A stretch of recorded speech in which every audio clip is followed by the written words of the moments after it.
नमस्कार DElEd students, wisdom DElEd classes पर आपका हार्दिक स्वागत है। जैसे कि आपको पता है संपूर्ण हिंदी का हमारा चल रहा है। 2 क्लासेस मैं करा चुका हूं, आज आपकी तीसरी क्लास है जिसमें मैं आपका सेकंड चैप्टर कंप्लीट कराने जा रहा हूं हिंदी का। चलते हैं जल्दी से क्लास की तरफ। तो जो चैप्टर का आपका नाम है वो है चैप्टर पार्ट 2, गद्य व पद्यों के अंशों का शुद्ध उच्चारण। तो आज हम पढ़ेंगे गद्य व पद्य और उसके शुद्ध उच्चारण के बारे में। सबसे पहले ये हेडिंग जो है शुद्ध उच्चारण का अर्थ। शुद्ध उच्चारण का आखिर अर्थ क्या होता है? लिखित भाषा को, जो कोई भाषा लिखी गई है उसको को व्याकरण दृष्टि से मानक रूप में बोलना शुद्ध उच्चारण कहलाता है। जैसे कुछ लिखा हुआ है उसे व्याकरण रूप से, शुद्ध रूप से एकदम जैसा लिखा वैसा ही बोलना शुद्ध उच्चारण कहलाता है। जैसे कोशिश, आप यहाँ देख सकते हैं कोशिश लिखा है, तो इसका जो शुद्ध उच्चारण है वो कोशिश इस प्रकार बोलना चाहिए। तो इसका व्याकरण रूप में शुद्ध उच्चारण कुछ इस प्रकार से किया जाएगा, कोशिश। तो ये हो गया हमारा कि लिखित भाषा को व्याकरण दृष्टि से मानक रूप में बोलना शुद्ध उच्चारण कहलाता है। आई होप आपको समझ में आ गया होगा कि शुद्ध उच्चारण का अर्थ क्या होता है। बढ़ते हैं नेक्स्ट। उच्चारण दोष के प्रकार। आखिर उच्चारण गलत क्यों होता है, उसके दोष के क्या क्या प्रकार होते हैं, किस कारण हमारे उच्चारण गलत होने लगते हैं।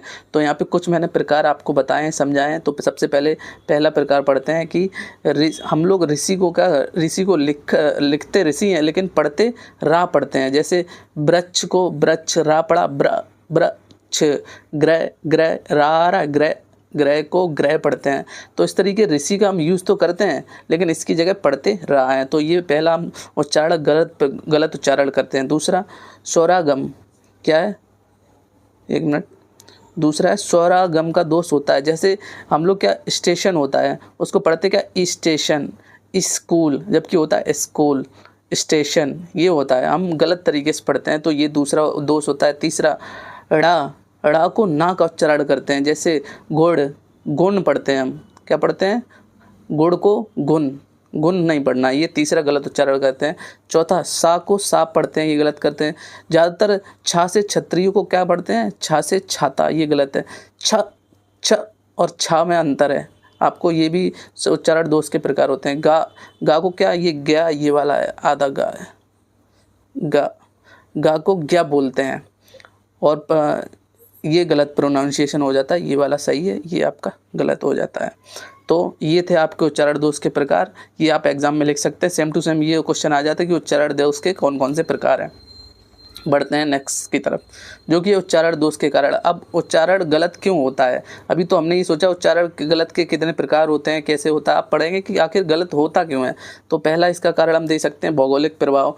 मान लीजिए कोई पर्वतीय क्षेत्रों में रहता है, हम लोग रहते हैं मैदानी क्षेत्रों में, तो पर्वतीय क्षेत्र वाला जो व्यक्ति होगा वो, उसकी भाषा अलग होगी बोलने की। वो जो भाषा, अब जैसे मैं खाना खाता हूँ तो हम लोग नॉर्मल तरीके से बोलेंगे, पर्वतीय वाला अपनी स्टाइल में बोलेगा, अपने फीम्स में बोलेगा, जो उनका क्या बोलते हैं उसको, वो अपनी एक्शन में बोलेगा। तो भौगोलिक प्रभाव होते हैं कि उसकी स्थिति जहाँ वो रहता है उसकी स्थिति के अनुसार, लोकल क्षेत्रीय भाषा के अनुसार वो बोलेगा। तो ये पहला होता है उच्चारण दोष के कारण। दूसरा गति का ज्ञान ना होना। बहुत सारे बच्चों को क्या होता है, गति का ज्ञान नहीं होता। तो जैसे एक सेंटेंस है, मारो मत जाने दो, तो अगर हम यहाँ पे गति सही से देख रहे हैं, यहाँ पे कहाँ पे रुक रहे हैं, मारो मत, तो मुझे मारो मत जाने दो, ये वो कह रहा है। और तीसरे जो दूसरा वाक्य लिखा है, मारो मत जाने दो, तो इसमें क्या है कि यहाँ पे हम रुके हैं, मारो मत जाने दो, तो मारो और इसको जाने मत दो। अभी क्या कह रहे हैं, मारो मत जाने दो, मुझे मत मारो और जाने दो। अब इसका मतलब क्या हो रहा है कि मारो और मत जाने दो, उसको मारो और जाने भी मत दो। तो ये दूसरा होगा कि गति का हमें सही से ज्ञान नहीं होता, कहाँ रुकना है कहाँ नहीं रुकना है सेंटेंस में, ये बहुत ज़रूरी हो जाता है। तीसरा शर्मीला स्वभाव। बहुत सारे बच्चों का शर्मीला स्वभाव होता है, इसके कारण उनका उच्चारण सही से नहीं हो पाता है। मौखिक दोष। बहुत से बच्चे हकलाते हैं, तुतलाते हैं, उसके कारण सही प्रकार से वो उच्चारण नहीं कर पाते हैं। पाँचवा अज्ञानता। मान लीजिए बहुत सारे ऐसे शब्द होते हैं जिनका ज्ञान ही नहीं होता, उन्हें किस प्रकार से उच्चारण करना। नया शब्द आ जाता है, जैसे दुग्ध आ जाता, हम दूध तो बोलते रहते हैं अक्सर, दुग्ध आ जाता है, तो बहुत सारे बच्चे इसका उच्चारण नहीं कर पाते हैं। तो जब नया वर्ड आता है तो हमारा उच्चारण गलत हो जाता है। तो ये थे उच्चारण दोष के कारण, ये भी आपको नोट कर लेना है। पढ़ते हैं नेक्स्ट स्लाइड की तरफ। पठन। अब पढ़ेंगे हम कि पठन किसे कहते हैं। तो लिखित सामग्री को, कोई भी जो लिखित चीज़ लिखी हुई है उसको पढ़ते हुए अर्थ ग्रहण करने की क्रिया को पठन कहते हैं।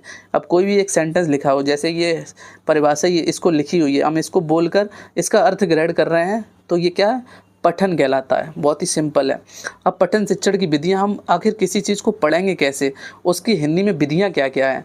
मान लीजिए कोई भी चीज़ है, जैसे ये लिखा है, ये एक सेंटेंस लिखा है, इसको पढ़ने की आखिर किस प्रकार पढ़ेंगे, तो उसको पढ़ने की बहुत सारी विधियाँ होती हैं हिंदी में। तो पहली विधि कौन सी है? अक्षर बोध विधि। पहली हमारी विधि है अक्षर बोध विधि। इस विधि में हम कैसे पढ़ना सिखाएंगे बालक को? इस विधि में सर्वप्रथम बालकों को अक्षर का ज्ञान दिया जाता है। सबसे पहले किसका ज्ञान दिया जाता है? अक्षर का। आ ई उ ए ऐ ओ औ, इस प्रकार अक्षरों का ज्ञान दिया जाता है। इसके बाद स्वर एवं व्यंजन मिलान सिखाते हैं। इसके बाद क्या? स्वर एवं व्यंजन मिलान सिखाते हैं। जैसे भा प्लस आ बराबर भालू। एक मिनट।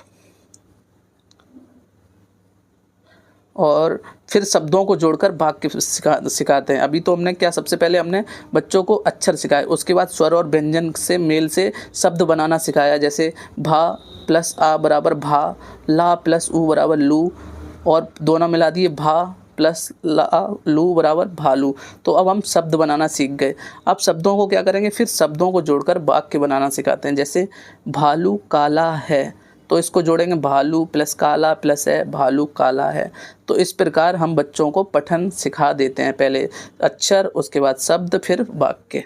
ये तो होगी अक्षर बोध विधि। अब पढ़ते हैं सेकंड विधि की तरफ, जो कि है साक्षर विधि। साक्षर विधि किसकी देन है? ये मैडम मॉन्टेसरी की देन है। मैडम मॉन्टेसरी ने इसको बनाया। इसमें क्या होता है? इसमें वस्तुओं के नाम के कार्ड रखे जाते हैं। जैसे चेयर ले लो और टेबल ले लो, उनके कार्ड पे नाम लिख दिया जाता है। फिर बालकों को क्या कहा जाता है? इन कार्डों को उठाओ और जहाँ पे वो चीज़ रखी हो उसके स्थान पर रखे आओ। जैसे कुर्सी, मेज, पेन, इन सब के कार्ड बना दिए जाएंगे और उनके स्थान पर इनको रखा जाएगा। तो इस प्रकार बालकों को क्या हो जाएगा? उन शब्दों का ज्ञान हो जाएगा जिन जिन कार्डों का नाम लिखा हुआ है। परंतु इससे सीमित शब्दों का ज्ञान संभव है। अब क्योंकि हर उसका कार्ड तो नहीं बनाया जा सकता, तो इसलिए सीमित शब्दों का संभव है। इस विधि को विशेषता है कि मनोवैज्ञानिक रूप से यह उचित है। तो इसमें आप देख सकते हैं क्या होता है। साक्षर विधि में आप हूबहू अपने नोट्स में इसी प्रकार लिखें जो इसमें डेफिनेशन मैंने लिखवाई है आपको। अब पढ़ते हैं सबसे अच्छी संयुक्त विधि। संयुक्त विधि सर्वश्रेष्ठ विधि मानी जाती है किसी भी भाषा को, मतलब हिंदी भाषा के पठन के लिए। कि अगर हिंदी भाषा को अगर आपको पढ़ना है तो उसके लिए संयुक्त विधि क्या है? आपकी पठन विधि। इसमें उल्टा चलता है। अभी हम लोग सीख रहे थे, सबसे पहले हम सीख रहे थे अक्षर। एक मिनट। सबसे पहले हम क्या सीख रहे थे? अक्षर। अक्षर के बाद हम सीख रहे थे शब्द। शब्द के बाद हम सीख रहे थे वाक्य। लेकिन संयुक्त विधि में क्या हो जाएगा? आपका संयुक्त विधि में उल्टा हो जाएगा। संयुक्त विधि में हम सबसे पहले जो शिक्षक होगा वो एक वाक्य के बारे में बताएगा आके। देखिए, जैसे एक बार मैं पढ़ के दिखाता हूँ डेफिनेशन। संयुक्त विधि में पठन शिक्षक प्रारंभ करने के लिए यह विधि सर्वश्रेष्ठ है। इसमें वाक्य विधि से वचन शिक्षक प्रारंभ किया जाता है। वाक्य विधि से सबसे पहले वाक्य बच्चों को बताया जाता है, फिर शब्द विधि को प्रयोग में लाया जाता है, फिर किसको? वाक्य में से कुछ शब्द उठाए जाएंगे, फिर शब्द ज्ञान के बाद अक्षर बोध प्रणाली में बड़ों के ज्ञान से बालकों को अवगत कराया जाता है। फिर उस शब्द में से जो भी अक्षर होंगे उससे बालकों को परिचित कराया जाता है। इसके पश्चात ध्वनि सामने विधि से पूर्णमाला सिखाई जाती है। फिर अक्षर से क्या होगा? वर्णमाला सिखाई जाएगी। इस प्रकार बालक सीख जाएगा।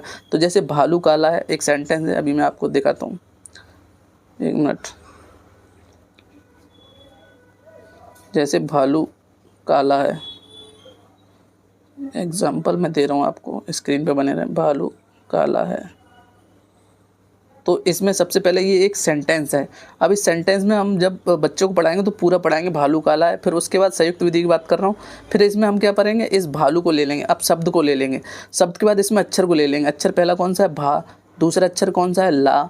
फिर ला के बाद अब अक्षर आ गए, फिर अक्षर के बाद वर्णमाला का क्रम बता देंगे। पहले भा आएगा, ला आएगा, का आएगा, काला में का, ला। इस प्रकार हम पूरे वर्णों की जो अक्षर की वो विधि है वो इस प्रकार बताएंगे। तो संयुक्त विधि आप समझ गए, इसमें उल्टा चलता है।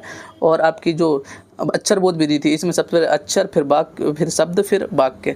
और संयुक्त विधि में सबसे पहले आपका वाक्य, फिर उसके बाद शब्द, फिर उसके बाद अक्षर, फिर वर्णमाला।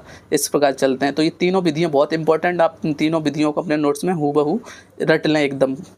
बढ़ते हैं नेक्स्ट, गद्य व पद का अर्थ। गद्य का अर्थ क्या होता है और पद का अर्थ क्या होता है? गद्य साहित्य की एक मुख्य विधा है जिसमें जिस रचना में छंद शास्त्र के गढ़ तथा मात्राओं के बंधन नहीं होते हैं वह गद्य कहलाते हैं।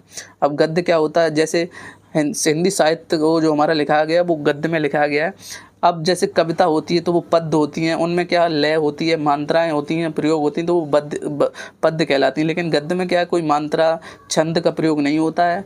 तो आप समझ गए होंगे कि गद्य किसे कहते हैं। और पद्य के लिए छंद युक्त होनी चाहिए, जैसे कि उसका वो मिलना चाहिए, राहुल घर जाता है, श्याम पाता है, वो लाता है, वो जाता है। तो ये छंद युक्त व मात्रा युक्त होती हैं, तो इसलिए ये क्या, ये पद्य कहलाती हैं। तो इनको आपको अपने एग्जाम में इसी प्रकार लिखना जैसे मैंने आपको समझाया है। गद्य किसे कहते हैं और पद्य किसे कहते हैं, आई होप आपको समझ में आ गया। कविता एक पद्य का रूप है, जबकि कोई निबंध लिखा गया है तो वो गद्य का रूप है। चलते हैं नेक्स्ट स्लाइड की तरफ। गद्य व पद्य शिक्षण में अंतर। तो उद्देश्य सबसे पहले पढ़ लेते हैं कि आखिर किस किस इन दोनों का उद्देश्य, गद्य का उद्देश्य क्या होता है। गद्य शिक्षण का उद्देश्य बालकों के ज्ञान में वृद्धि करना है।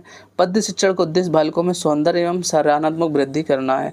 सौंदर्य की बात करेगा, प्रस्तुतिकरण। गद्य शिक्षण में एक बार आदर्श पाठ, अनुकरण पाठ, सस्वर पाठ व मौन पाठ सम्मिलित होता है।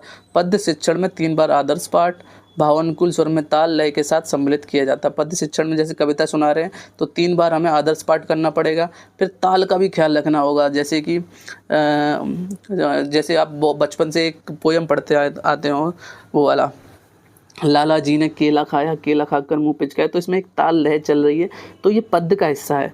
इसी प्रकार शिक्षक के कथन, इसमें शिक्षक कथन आवश्यक होता है। शिक्षक कुछ ना कुछ जरूर अपनी तरफ से बताता है। पद्य शिक्षण में शिक्षक कथन आवश्यक नहीं होता है, क्योंकि वो पूरा कविता से बंधा हुआ होता है। उद्धरणों का प्रयोग, गद्य शिक्षण में समांतर उद्धरणों का कम प्रयोग होता है। पद्य शिक्षण में उद्धरणों का प्रयोग अति आवश्यक है। भाषा कार्य, गद्य शिक्षण में अभ्यास हेतु भाषा का कार्य अति आवश्यक है। पद्य शिक्षण में अभ्यास हेतु भाषा का कार्य आवश्यक नहीं है, क्योंकि पद्य में भाषा की आपको आवश्यकता पड़ेगी नहीं, क्योंकि वो कविता है। गृह कार्य, गृह कार्य में गद्य शिक्षण में शिक्षक ऐसा गृह कार्य देता है जिससे माध्यम से बालकों के ज्ञान में वृद्धि होती है। पद्य शिक्षण में गृह कार्य ऐसा होना चाहिए जो बालकों को सौंदर्य भूति कराए, मतलब सौंदर्य की अनुभूति कराए। तो ये हो गया आपका गद्य व पद्य का अंतर। तो इस प्रकार आपका यहीं पे चैप्टर ख़त्म होता है। अब आपको क्या करना है, इस पीपीटी के लिए आपको टेलीग्राम चैनल को ज्वाइन कर लेना, हमारे व्हाट्सएप चैनल को ज्वाइन कर लेना और यूट्यूब चैनल को सब्सक्राइब कर लेना।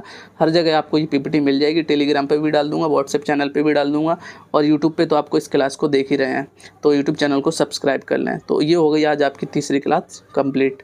अगर आपको नोट्स बनाने हैं तो क्या करना है, आपको चलता हूँ मैं पीछे, एक एक चैप्टर आपको दिखा देता हूँ, यहाँ से स्क्रीनशॉट ले लेना और अपने नोट्स कंप्लीट अच्छे से बनाना, क्योंकि आपका पेपर यहीं से आने वाला है। तो यहीं पे आपकी क्लास ख़त्म होती है। अब मिलते हैं नेक्स्ट क्लास में।